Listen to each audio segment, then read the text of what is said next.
Pasalamat lang po ako, Kuya Men, sa binigay mo pong tulong sa amin. Malaking tulong po talaga to. Maraming salamat po kasi natagpuan mo po kami mag-ina. Kalingap, yan, papunta na po tayo doon sa bahay nila John Dandre.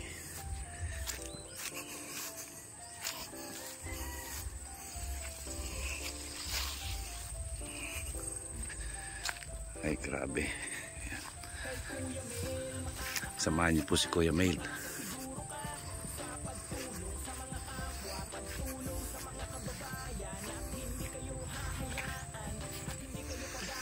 Okay mga kalingap. Ayan. Punta na po tayo ngayon doon. Ay. Ayan, nakita niyo yung kalsada.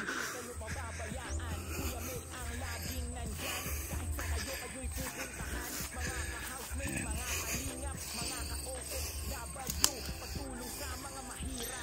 Okay.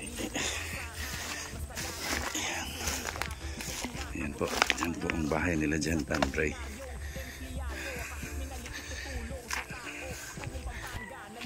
Okay mga kalingap, yan. Tahan po natin. Yan po yung bahay nila John Dandre. Yan. Yung meron puro mga sako na yan. Diyan po sila nakatira. Kausapin po natin. Ay, naririnig ko na si John Dandre. Yan. Ito yung kanya nanay. Yan, magandang umaga, te. Yan. Ang ginagawa mo? Naglalaba ka? Yan. Si John Dandre nandito lang. Yan po si John Dandre. Nasa stroller niya lang. Yan. Ganito lang siya. Isa nakahiga. Yan. Kamusta, baby? Yan po si John Dandre. So, ayan. Saan ang bahay nyo? Tara, punta tayo sa bahay nyo. Tingnan natin.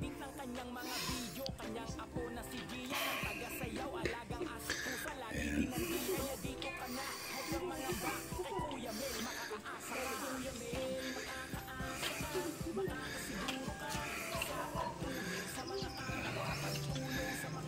Medyo mahirap yan. Nakita nyo ba? Para siya may epilepsy, ano?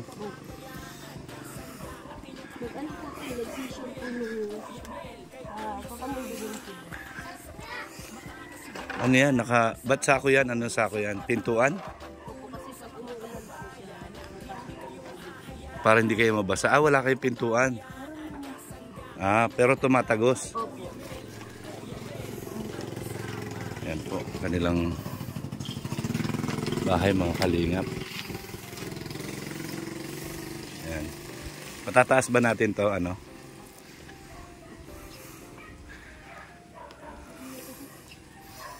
Ay, grabe, ito lang yung kanilang tinitirahan.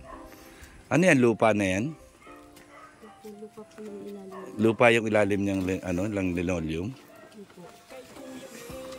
May sako lang po ng ilalim. So, ito yung kanilang gate. Ayan, ang ganda naman ang gate nyo. Sira-sira. Ayan po. Ano nga pangalan mo, te? Jen. Si Jen. Ayan, si Jen.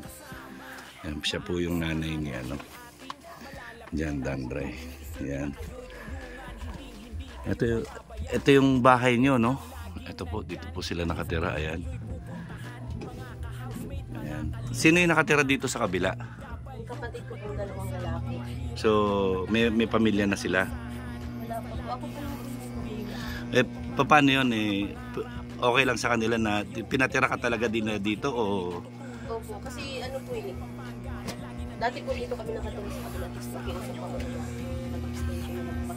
Para sarili nyo. Ayan, ito po yung kanilang bahay, mga kalingap. Ayan, pwede makapasok sa loob. So, dito na kayo natutulog. Ito mismo. Tulugan nyo na ito. Yan pong ilalim nito ay lupa. Lupa, hindi po simento. Lupa, kaya bako-bako po yung pagka lumakad po kayo ay bako-bako. Ayan. At ito naman po yung kanilang banggirahan. Ayan. Grabe. Yan po. Mainit. Mainit po kasi Ngayong tanghali, wala pong ceiling. Yan. Yan, dito kayo. Kasi na po, wala pong upuan, hindi po kasi gusto po. Okay lang, walang upuan. Dito tayo, cowboy naman tayo. Yan, Jen. Pwede bang malaman kung anong history ni John Dandre? Bakit siya nagkaganyan? Ano po to kalahating buwan po siya sa Nico. Oo. Tapos, ano po kasi siya yung baby po siya, hindi po siya humihinga. Oo. Bali, sinurvive lang po siya ng doktor. Tapos, nagsisure po siya ng 2 beses. Oo. Kasi na-infection daw po gawa dun sa amniotic fluid ko na na inom niya po. Ah, okay. Infection po. Tapos, Ano yun? mula Ano po yun? noon, Hindi ko alam yun. Anong ibig sabihin yung nun? panubigon po. Ay, yung panubigan. Okay, nainom niya yung tubig Opo. noon. Okay. Tapos, ano po, yung mula po noon, yung na-late din po siya makatingin. Mga 4 months na po siya nakakita. Ah, 4 months. Tapos, nagdapa po siya. 3 months siya. Tapos, hindi na po siya umupo. Hindi na siya gumapang. yan ba yung tinatawag na developmental delay? Sabi po nila. Ah. So, Ano hindi po, siya bali- makapagsalita, ano? Ganito lang po talaga siya. Yan eh, kamusta naman ang pamumuhay niyo bilang ganyan si John Dandre? Sobrang hirap po gawa ng... Gustuhin ko rin naman po makapagtrabaho kasi wala po sa kanya mag-aalaga. Para po sana mapatingnan po siya. Eh, yung agong mo, yung asawa mo, Nagpapahinanti po. Ano po, yung kinikita niya po, tama lang po sa pagkain namin. tama lang sa Araw-araw pagkain po. niyo. Tsaka ito, di ba malamig ito sa gabi? Malamig po. Tapos hindi ba sumasakit yung likod niyo dahil hindi naman siya plain? Yung pong kanilang ito po, yan, kung makikita niyo po, papakita ko sa inyo. Ayan na po, lupa na po yan. Lupa na po. Ayan. Tsaka yung sahig po nila, hindi pantay-pantay. Kumbaga ba, parang may mga bukol-bukol. So, pagka natulog ka po dito, masakit po sa likod. So, ano lang ang sinasapin nyo dito? May pum po. Pom. May pom naman kayo. Para hindi ganun pumasok sa inyo, sa katawan nyo yung lamig. Kamusta naman si John Dandre? Ano po, nahihirapan po siya kapag may gusto pong kunin, may gusto siyang kainin, nahihirapan po siya. Kasi hindi siya nakakalakad, di ba? Dahil dito sa kanyang paa. Pag halimbawa nagugutom po siya, umuusog po siya na papunta doon, nakahiga lang po. Nakahiga Kaya lang. ito po yung ulo niya, natanggal po yung buhok. Natanggal na yung buhok dahil Ano po? parang gumagapang siya na nakatalikod. Opo, nakahiga po, tapos umuusog lang po siya ng paganon. Oo, kawawa naman. Naawa nga po ako sa kanya kasi gusto ko rin naman po kasi makapag-aral siya. Kaya Hindi siya nakakapag-aral ngayon. hindi pa po. Sobra po. Hindi siya makapaglaro kagaya ng ibang bata. Anong gusto mong ipanawagan? Ano po, sana po kahit konting tulong lang po para po mapagamot po yung anak ko. Kahit wag na po sa amin, kahit sa bata lang po. Para po, gusto ko rin naman po siya maka-recover. Yung agong mo, hindi ba permanente yung trabaho na agong mo? Hindi po. Minsan po, wala pong trabaho. Nasisira po yung sasakyan na inaano niya po. Pinagpapahinantihan yung pahinante niya. So talagang maghapon nandito lang kayo. Pag mainit, kaya ganitong araw, lumalabas kayo para magpahangin na lang. Grabe, kasi po sobrang init. Ayan, no? Ako po naranasan. Kahit po merong ceiling pa na ganyan, mainit kasi yung hinihigop niya na hangin galing din sa yero. So mainit din po ang buga. Buti walang tulo. Natulog po dyan po. Malakas yung ulan. May tulo din. Dahil may butas na yung yero. Ayan. Ayan po mga kalingap, mga ate, mga kuya, mga ka-OFW. Ayan, kawawa po si John Dandre. Pag may mga bata po dyan sa labas, umuusog po siya dyan sa pinto. Tinitignan niya na lang. Tingnan niya po. Tapos pag umalis na po yung mga bata, umiiyak po siya. Kaya nga po, kahit may ginagawa ako, lumalabas po kami dalawa. Para makakita lang siya ng mga bata. Para lang siya Natutuwa po siya. para na rin siya naglalaro. Opo. Alam mo, napapaiyak ako dahil nai-imagine ko yung sakripisyo ni John Dandre. Yun nga po ang palagi kong dinarasal. Araw-araw ko po dinadasal na sana po, makarecover po siya. Nga, Lahat naman po ginagawa namin nagtatry na po kami mag-ipon para halimbawa sabi ko pag nakapag-ipon tayo kahit konti, mapapatingnan natin yung anak natin sa doktor. Kaso Nag-iisa lang ba siya? pag halimbawa yung nakaipon na po kami mga 1,000 na, nawawalan po ng trabaho yung asawa ko. Dahil hindi naman permanente, no? Opo. Siyempre, uunahin po namin yung pagkain kasi umiiyak po ito pag nagugutom. So, ang pangunahin, kailangan talaga pagkain. Mahirap talagang yung nauubusan kayo ng pagkain. Hindi ko naman maalis na hindi kayo makaipon kasi nga, importante makakain yung bata. Tsaka nagagatas pa po itong yung anak ko po. Kasi importante po sa kanya yung gatas. Kasi nga po yung sitwasyon nga po niya, kailangan niya po yung vitamins ng gatas. Yung vitamins nga po nito isang beses lang po kami nakabili, hindi na po naulit. Anong klaseng vitamins niya? Sa ugat po yung B12. B12? Isang beses lang po kami nakabili, tapos hindi na po naulit yun. Bakit? Wala pong budget sa Magkano ba yung ganon? Nasa 100 po. Nasa 100 isang bote? Bote ba yun? Syrup ba yun? Gano'ng kalaki yun? Mga ganyan po siya. Meron ka ba reseta nun? Ayun po, tapos Nasaan? ayun po Yummy Vit. Yung color yellow po na. Ay, yung kulay yellow. Ayan, tingnan natin. So, ito po yung kanyang mga gamot. Ayan. So, ito po yung vitamins niya. Ayan, Yummy Dati po yung vitamins. malaki niyan, naubos po. Ayan. Ito po. May nagbigay lang po sa amin. Yung vitamins. Ayan, sige. So, ipicturean ko lang. Baka sakaling merong makatulong sa atin. Ayan. Ayan, so ngayon, kamusta naman? Nakakain na ba kayo? Nakakain naman ako. Anong ulam nyo? Po, isda po. Isda. Kumakain naman po siya kahit anong gulay. Kahit anong gulay. Pagka magpapapiding ako, malalaman mo naman ano. Ayan. Kawawa naman siya. Yan po yung sitwasyon nila mag-ina palagi. Ayan. Eh yung gatas, nakakainom naman siya ng gatas. Sa baso. Sa baso. Pero hindi niya po nakahawakan. Ikaw pa rin. Kinukutsara ko po. Kinukutsara mo. Kung parang pacifier. Ay Hindi, parang injection. Okay, dede. Dati po nagdedede po itong sa bote. Tinigil ko na po. Pero nauubos niya naman yung isang baso na gatas. Gusto niya naman yung gatas. Opo. Meron kang bigas na sa bahay, kaya lang hindi ko nadadala. Dahil nga lagi kami may lakad ni Kuya Bal. So baka sa linggo kasi, umalis kami. Yan, baka hindi na naman ako makapunta dito. Kaya minabuti ko na mapuntahan na kita ngayon. Ayan. So, nasan yung agong mo ngayon? Nagtrabaho po. Nagbaka sakali po na may pasok sila. Nagbaka sakali, hindi pa sigurado. Hindi mo masasabi na meron siyang dalang pera pag uwi niya. Wala pa si John Dandre.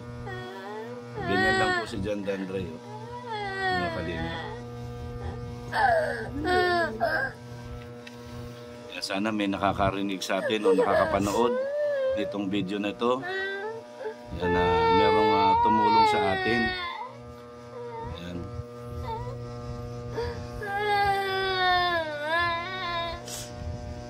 Yan, anong gusto mong sabihin o anuhin mo ulit? Sige, para baka merong makinig sa atin. Sana po sa mga medyo nakakaluwag-luwag po kahit konti lang po. Mapatingnan ko lang po yung anak ko, okay na po yun sa akin. Para po malaman ko po na kung makakapagsalita pa po siya o makakapaglakad pa po. Kahit wag na po sa amin, kahit sa baby lang po. Ayun lang po talaga. So ayan Jen, dahil siguro hindi kaya nagugutom si Dandre. Nagugutom na po yun. Nagugutom. Ano kinakain niya pagka ganyan? Inibilang ko ng Biskuit. So siguro baka nagugutom na siya, no? Yan, sa mga makakapanood po nito, yan, ito po ang bago nating beneficiary, si John Dandre. Yan, kung sino man po yung merong mga bukal sa kalooban na tumulong sa kanila, ganun din po ako, tutulong din po ako sa abot ng aking makakaya. Yan, yung meron po akong bigas para sa kanila, hindi ko lang po nadala, pero pinangakuan ko naman siya na dadalhin ko yun dito. So sa ngayon po, bibigyan natin siya ng ng para meron silang pambili ng pagkain, kasi yung kanyang asawa hindi naman sigurado kung makakauwi ng pera, kasi baka sakali lang, baka may trabaho. Kung wala, paano po yun? So wala silang kakainin. So ngayon po mga kalingap, yan, bibigay po tayo ng 1,000 pesos, tanggapin mo Jen, yan, para meron kang panggastos, pambili ng bigas, ulam, biskwit, gatas. Yan, yung bigas, tupalo yan, pangako ko, dadalhin ko yung sa'yo dito. Meron ako 10 kilong bigas doon na para sa'yo talaga. Yan, dadalhin natin dito yon. Basta antayin mo lang, darating at darating ako dito. Yan, yan, manawagan ka ulit. Ano po, sa mga nanonood po, sana po mabigyan niyo po ng tulong yung anak, kahit konti lang po, mapatingnan ko lang po siya. Hindi po talaga namin kaya kahit anong gawin po namin para lang po sa bata. So yan po, pansamantala nabigyan po natin siya ng panggastos nila. Maraming salamat po kay Miss Yay at saka kay sa team housemates. Yan, maraming salamat po sa team housemates at saka kay Miss Yay na nagpaabot po ng tulong para kay John Dandre at kay Jen. Yan po yung pumbigas, nasa bahay pa. Sana masamahan natin ng mga groceries para meron silang stock. Dito kumakain ba ng mga sardinas siya? Yan, tapos gulay-gulay na lang, no? Ayan po. So, yan po sa mga kalingap, mga ka-OFW, mga ate, mga kuya. Yan, muli po, sana buksan natin ang ating puso sa mga kababayan nating mga kagaya nito na naghihirap, na nagpupumilit mabuhay para sa kanilang kinabukasan. Gaya po nito, may problema sila kay John Dandre na yung sakit niya since birth, di po ba? Yan, since birth po yan, ganyan na po siya. So, yun po ang history, nakainom ng tubig sa panubigan niya nung pinanganak. Tapos nag-seizure ng 2 beses. Hanggang ngayon po, ganyan na po siya, hindi na po siya makalakad at makapagsalita. Sana po, buksan natin ang ating puso sa mga kagaya nila na talagang nangangailangan po. Yan. Maraming salamat po sa lahat ng mga nakapanood nito. Huwag niyo pong kakalimutan i-subscribe Bal Santos Matubang at Edna Vlogs Kalingap Rab, at siyempre po si Kuya Mel. Tuloy-tuloy lang po ang ating paggawa ng kabutihan sa kapwa. Yan, kahit na sa papanong paraan po ako'y tutulong sa mga kababayan natin naghihirap. Yan. Maraming salamat po. Ang laging sinasabi ni Kuya Mel, ang gumagawa ng mabuti sa kapwa ay pinagpapala. Buhay po tayong lahat hanggang gusto natin ang naayos sa kalooban ng Panginoon. Yan Jen, pagyamanin mo muna yan. Antayin mo pagbalik ko, babalikan kita. Sana pagbalik ko, meron na tayong good news. Yan. Kung pwede nating, kung mabigyan tayo ng pagkakataon na malagyan ito ng ceiling para hindi mainit kahit na nandito yung bata, at mabigyan siya ng kuna, di ba, para doon siya nag-i-stay sa kuna. Yan, pwede mo siyang ilabas doon, ilapag mo lang siya doon, nakikita niya yung mga bata. So okay, siguro hindi tayo pwede nung kuna na nabibili sa kailangan magpagawa tayo nung matibay, di ba? Yung kagaya ng mga punong kahoy dito. Yung basta maayos lang yung pagkakagawa. Ayan, pipilitin natin yan para noon meron siyang pagka sa labas, pwede siyang iwanan mo doon at nakikita niya yung mga bata na naglalaro. Habang naglalaba ka, di ba, may nagagawa ka at the same time, di ba? So, ayun po, maraming salamat po sa lahat. God bless po at magandang hapon po sa inyong lahat. Magpapasalamat lang po ako, Kuya Mel, sa binigay mo pong tulong sa amin. Malaking tulong po talaga to. Maraming salamat po kasi natagpuan mo po kanyang mag-ina. Yan, salamat din at ngayon kayo ay naibablog na natin at malay natin, sana maraming tumulong sa atin. Kaya patuloy ka lang sa pag-alaga sa anak mo, mahalin mo ang anak mo.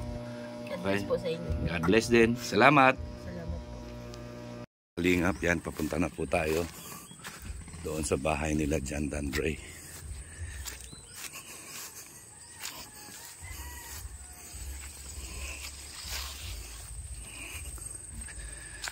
Ay, grabe. samahan niyo po si Kuya Mail.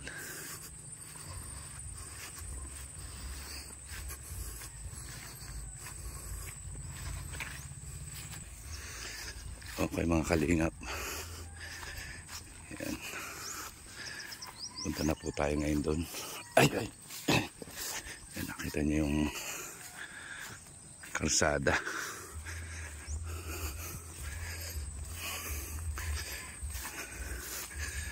Ayan.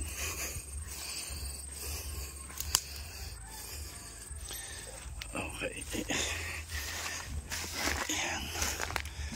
Ayan po. Ayan po ang bahay nila dyan, Tanray.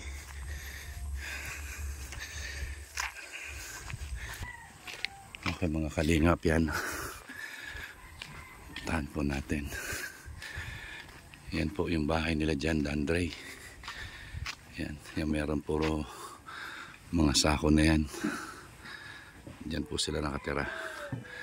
Nakausapin po natin. Ay, naririnig ko na si Jan Tanray. Umiiyak. Yan. Ito yung kanya nanay. Yan, magandang umaga, te. Yan. Ang ginagawa mo? Naglalaba ka? Yan. Si Jan Tanray nandito lang. Yan po si Jan Tanray. Nasa stroller niya lang. Yan. Ganito lang siya. Minsan nakahiga. Yan. Kamusta, baby? Yan po si Jan Tanray. So, ayan. Saan ang bahay nyo? Tara, punta tayo sa bahay nyo. Tingnan natin.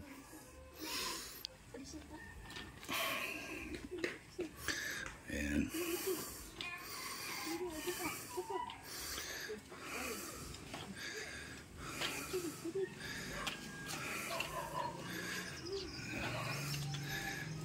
Medyo mahirap yan. Nakita niyo pa para siya may epilepsy, ano? Mag-ano po kayo, nag-seizure po nung kakamundag lang po. Ano yan? Ba't sako yan? Ano sako yan? Pintuan? Opo, kasi pag umuulan po siya, napasok po yung tubig. Para hindi kayo mabasa. Ah, wala kayong pintuan. Meron naman po. Ah, pero tumatagos. Opo. Yan po, kanilang bahay mga kalingap. Yan. Matataas ba natin to, ano?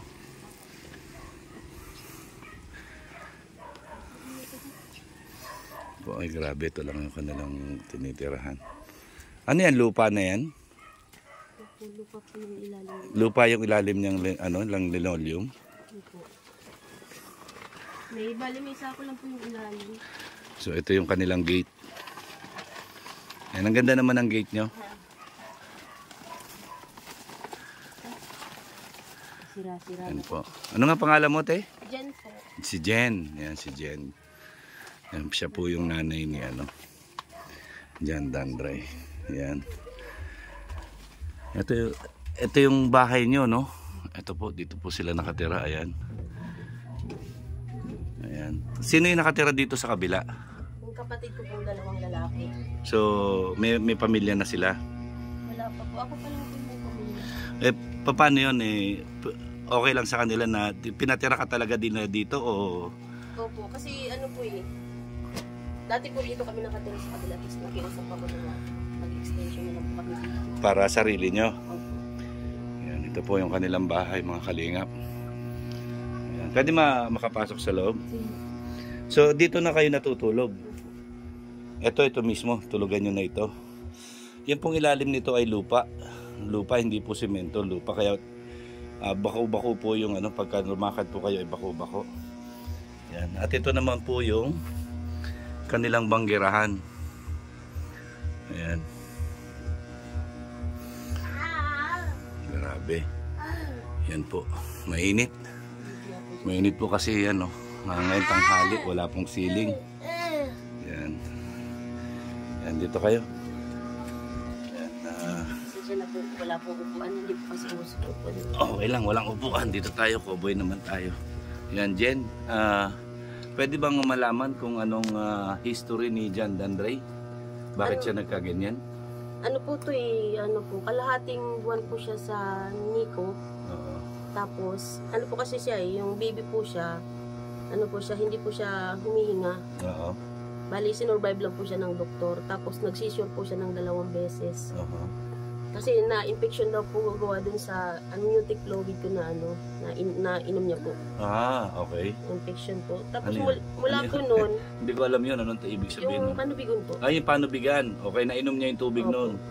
Okay. Tapos, ano po, yung mula po noon, yung na-late po siya, late din po siya makatingin. Mga 4 months na po siya nakakita.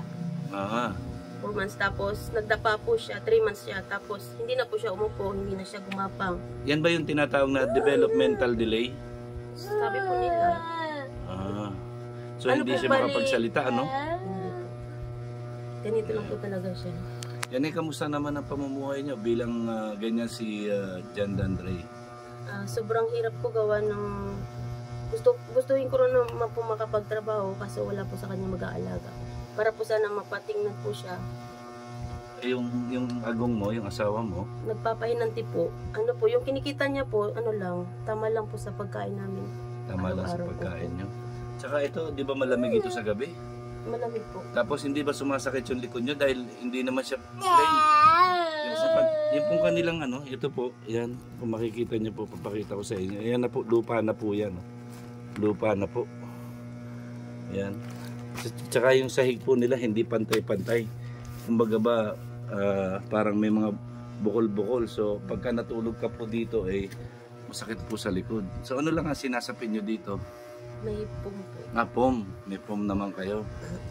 Para hindi ganun pumasok sa inyo, sa katawan nyo yung lamig. Kamusta naman si John Dandre? Ano po, nahihirapan po siya kapag may gusto pong kunin, may gusto siyang kainin, nahihirapan po siya. Kasi hindi siya nakakalakad, di ba?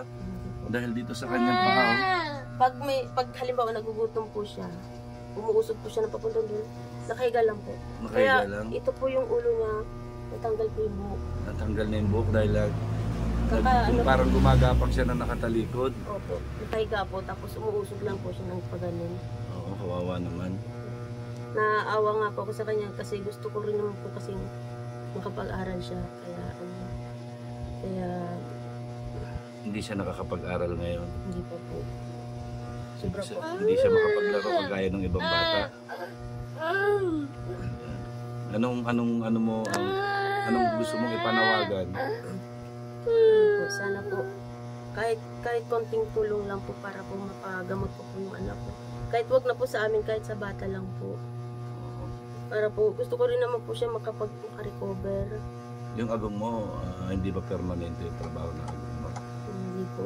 Minsan po, wala pong trabaho. Nasisira po yung sasakyan na inaano niya po. Pinagpapahinantihan pahinantin niya. So talagang maghapon nandito lang kayo. Pag mainit, kaya ganitong araw, lumalabas kayo para magpahangin na lang. Grabe, kasi po sobrang init. Ayan, no? Ako po naranasan. Kahit po merong ceiling pa na ganyan, mainit kasi yung hinihigop niya na hangin galing din sa yero. So mainit din po ang buga. Buti walang tulo. Natulog po dyan pag malakas yung ulan. May tulo din. Dahil may butas na yung yero. Ayan, yan po mga kalingap, mga ate, mga kuya, mga ka-OFW. Ayan, kawawa po si John Dandre. Pag may mga bata po dyan sa labas, umuusog po siya dyan sa pinto. Tinitignan niya na lang. Tingnan niya po. Tapos pag umalis na po yung mga bata, umiiyak po siya. Kaya nga po, kahit may ginagawa ako, lumalabas po kami dalawa. Para makakita lang siya ng mga bata. Para lang siya Natutuwa po siya. para na rin siya naglalaro. Opo. Alam mo, napapaiyak ako dahil nai-imagine ko yung sakripisyo ni John Dandre. Yun nga po ang palagi kong dinarasal. Araw-araw ko po dinadasal na sana po, makarecover po siya. Lahat naman po ginagawa namin na nagtatry na po kami mag-ipon para halimbawa, sabi ko pag nakapag-ipon tayo kahit konti, mapapatingnan natin yung anak natin sa doktor. Nag-iisa lang ba siya? Kaso pag halimbawa yung nakaipon na po kami mga 1,000 na, nawawalan po ng trabaho yung asawa ko. Dahil hindi naman permanente, no? Opo. Siyempre, uunahin po namin yung pagkain kasi umiiyak po ito pag nagugutom. So, ang pangunahin, kailangan talaga pagkain. Mahirap talagang yung nauubusan kayo ng pagkain. Hindi ko naman maalis na hindi kayo makaipon kasi nga, importante makakain yung bata. Tsaka nagagatas pa po itong anak ko po. Kasi importante po sa kanya yung gatas. Kasi nga po yung sitwasyon nga po niya, kailangan niya po yung vitamins ng gatas. Yung vitamins nga po nito isang beses lang po kami nakabili, hindi na po naulit. Anong klaseng vitamins niya? Sa ugat po yung B12. B12? Isang beses lang po kami nakabili, tapos hindi na po naulit yun. Bakit? Wala pong budget sa ano. Magkano ba yung ganon? Ano po, nasa 100 po. Nasa 100 isang bote? Bote ba yun? Syrup ba yun? Gano'ng kalaki yun? Mga ganyan po siya. Meron ka ba reseta nun? Ayun po, tapos Nasa? ayun po Yummy Vit. Yung color yellow po na. Ay, yung kulay yero. Ayan, tingnan natin. So, ito po yung kanyang mga gamot. Ayan. So, ito po yung vitamins niya. Ayan, Yummy Dati po yung vitamins. malaki niyan, naubos po. Ayan. Ito po. May nagbigay lang po sa amin. Yung vitamins. Ayan, sige. So, pipicturean ko lang. Baka sakaling merong makatulong sa atin.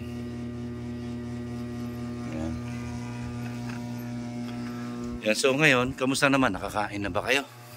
Nakakain naman po. Anong ulam nyo? Ano po, isda po. Isda. Kumakain naman po siya kahit anong gulay. Kahit anong gulay. Pagka magpapapiding ako, malalaman mo naman ano. Ayan. Kawawa naman siya. Yan po yung sitwasyon nila mag-ina palagi. Ayan. Eh yung gatas, nakakainom naman siya ng gatas. Sa baso. Sa baso. Pero hindi niya po nakahawakan. Ikaw pa rin. Kinukutsara ko po. Kinukutsara mo. Kung parang pacifier. Ay Hindi, parang injection. Okay, dede. Dati po nagdedede po itong sa bote. Tinitol ko na po. Pero nauubos niya naman yung isang baso na gatas. Gusto niya naman yung gatas. Opo. Meron kang bigas na sa bahay, kaya lang hindi ko nadadala dahil nga lagi kami may lakad ni Kuya Bal. So baka sa linggo kasi umalis kami. Yan, baka hindi na naman ako makapunta dito, kaya minabuti ko na mapuntahan na kita ngayon. Ayan. So, nasan yung agong mo ngayon? Nagtrabaho po. Nagbaka sakali po na may pasok sila. Nagbaka sakali, hindi pa sigurado. Hindi mo masasabi na meron siyang dalang pera pag uwi niya.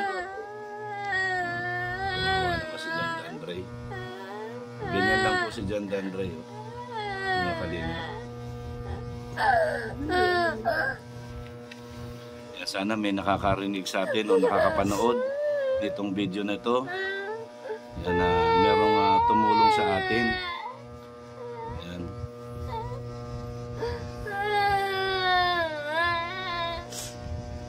Yan, anong gusto mong sabihin o anuhin mo ulit? Sige, para baka merong makinig sa atin. Ano po, sana po sa mga medyo nakakaluwag-luwag po kahit konti lang po yun. Mapatingnan ko lang po yung anak ko, okay lang po yun sa akin. Para po malaman ko po na kung makakapagsalita pa po siya o makakapaglakad pa po. Kahit wag na po sa amin, kahit sa baby lang po. Ayun lang po talaga. So ayan Jen, dahil siguro hindi kaya nagugutom si Dandre. Nagugutom na po yun. Nagugutom. Ano kinakain niya pagka ganyan? Inibilang ko ng Biskuit. So siguro baka nagugutom na siya, no? Yan, sa mga makakapanood po nito, yan, ito po ang bago nating beneficiary, si John Dandre. Yan, kung sino man po yung merong mga bukal sa kalooban na tumulong sa kanila, ganun din po ako, tutulong din po ako sa abot ng aking makakaya. Yan, yung meron po akong bigas para sa kanila, hindi ko lang po nadala, pero pinangakuan ko naman siya na dadalhin ko yun dito. So sa ngayon po, bibigyan natin siya ng para meron silang pambili ng pagkain, kasi yung kanyang asawa hindi naman sigurado kung makakauwi ng pera, kasi baka sakali lang baka may trabaho. kung wala, paano po yun? So wala silang kakainin. So ngayon po mga kalingap, yan, bibigay po tayo ng 1,000 pesos, tanggapin mo Jen. Yan, para meron kang panggastos, ano? Pambili ng bigas, ulam, biskwit, gatas. Yan, yung bigas, tupalo yan, pangako ko, dadalhin ko yun sa'yo dito. Meron ako 10 kilong bigas doon na para sa'yo talaga. Yan, dadalhin natin dito yun. Basta antayin mo lang, darating at darating ako dito. Yan, manawagan ka ulit. Ano po, sa mga nanonood po, sana po mabigyan niyo po ng tulong yung anak, kahit konti lang po, mapatingnan ko lang po siya. Hindi po talaga namin kaya kahit anong gawin po namin para lang po sa bata. So yan po, pansamantala nabigyan po natin siya ng panggastos nila. Maraming salamat po kay Miss Yay at saka kay sa team housemates. Yan, maraming salamat po sa team housemates at saka kay Miss Yay na nagpaabot po ng tulong para kay Jan Dandre at kay Jen. Yan po yung pumbigas, nasa bahay pa. Sana masamahan natin ang mga groceries para meron silang stock. Dito kumakain ba ng mga sardinas siya? Yan, tapos gulay-gulay na lang, no? Ayan po. So, yan po sa mga kalingap, mga ka-OFW, mga ate, mga kuya. Yan, muli po, sana buksan natin ang ating puso sa mga kababayan nating mga kagaya nito na naghihirap, na nagpupumilit mabuhay para sa kanilang kinabukasan. Gaya po nito, may problema sila kay Jan Andre na yung sakit niya since birth, di po ba? Yan, since birth po yan, ganyan na po siya. So, yun po ang history, nakainom ng tubig sa panubigan niya nung pinanganak. Tapos nag-seizure ng 2 beses. Hanggang ngayon po, ganyan na po siya, hindi na po siya makalakad at makapagsalita. Sana po, buksan natin ang ating puso sa mga kagaya nila na talagang nangangailangan po. Yan. Maraming salamat po sa lahat ng mga nakapanood dito. Huwag niyo pong kakalimutan i-subscribe Bal Santos Matubang at Edna Vlogs Kalingap Rab, at syempre po si Kuya Mel. Tuloy-tuloy lang po ang ating paggawa ng kabutihan sa kapwa. Yan, kahit na sa papanong paraan po ako tutulong sa mga kababayan natin naghihirap. Yan. Maraming salamat po. Ang laging sinasabi ni Kuya Mel, ang gumagawa ng mabuti sa kapwa ay pinagpapala. Mabuhay po tayong lahat hanggang gusto natin ang naayos sa kalooban ng Panginoon. Yan Jen, pagyamanin mo muna yan. Antayin mo pagbalik ko, babalikan kita. Sana pagbalik ko, meron na tayong good news. Yan. Kung pwede nating, kung mabigyan tayo ng pagkakataon na malagyan ito ng ceiling para hindi mainit kahit na nandito yung bata, at mabigyan siya ng kuna, di ba, para doon siya nag-i-stay sa kuna. Yan, pwede mo siyang ilabas doon, ilapag mo lang siya doon, nakikita niya yung mga bata. So okay, siguro hindi tayo pwede nung kuna na nabibili sa kailangan magpagawa tayo nung matibay, di ba? Yung kagaya ng mga punong kahoy dito. Yung basta maayos lang yung pagkakagawa. Ayan, pipilitin natin yan para noon meron siyang pagka sa labas, pwede siyang iwanan mo doon at nakikita niya yung mga bata na naglalaro. Habang naglalaba ka, 'di ba? May nagagawa ka at the same time, 'di ba? So, ayun po, maraming salamat po sa lahat. God bless po at magandang hapon po sa inyong lahat. Magpapasalamat lang po ako, Kuya Mel, sa binigay mo pong tulong sa amin. Malaking tulong po talaga 'to. Maraming salamat po kasi natagpuan mo po kami mag-ina. Salamat din at ngayon kayo ay naibablog na natin at malay natin sana maraming tumulong sa atin. Kaya patuloy ka lang sa pag-alaga sa anak mo, mahalin mo ang anak mo. God bless po sa inyo. God bless din. Salamat. Salamat po. So yan po mga kalingap, yan isang matagumpay na pagtulong na naman po ang nagawa natin bilang kalingap partner. Yan, Team Kalingap, mabuhay ka. Yan, sana marami pa tayong matulungan. Yan. Maraming salamat po and I love you 3 times a day.